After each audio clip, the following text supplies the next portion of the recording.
व्हॉट्सअपला टाकलं बघ स्कॅनर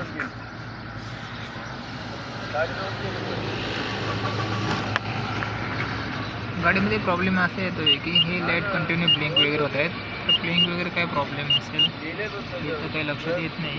मला कमेंट बॉक्समध्ये सांगा की हे लाईट असं का ब्लिंक होते आणि गाडी थोड्या वेळानंतर ॲटोमॅटिक बंद पडते. ॲटोमॅटिक बंद पडायचं काय कारण बाकीचं सर्व ओके, बाकीचं काही प्रॉब्लेम वगैरे येत नाही. पण हे लाईट कंटिन्यू ब्लिंक वगैरे होतात. ब्लिंक झाल्याच्या नंतर ॲटोमॅटिक आता थोड्या वेळानंतर गाडी ॲटोमॅटिक बंद पडेल. प्रॉब्लेम येतो आहे काय नाही. मला कमेंट बॉक्समध्ये कमेंट करा. हे महिंद्राची IMAX 1.3 मॅक्स सिटी आहे. प्रॉब्लेम काय असेल टाकले बघ. गाडी ॲटोमॅटिक बंद झाली. आता गाडी ही आता ॲटोमॅटिक बंद झाली. त्याच्यामध्ये बंद झाल्यावर लाईट ऑइलचा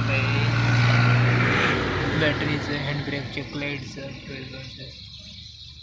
लाईट हे बघा असं ब्लिंक वगैरे होत आहे.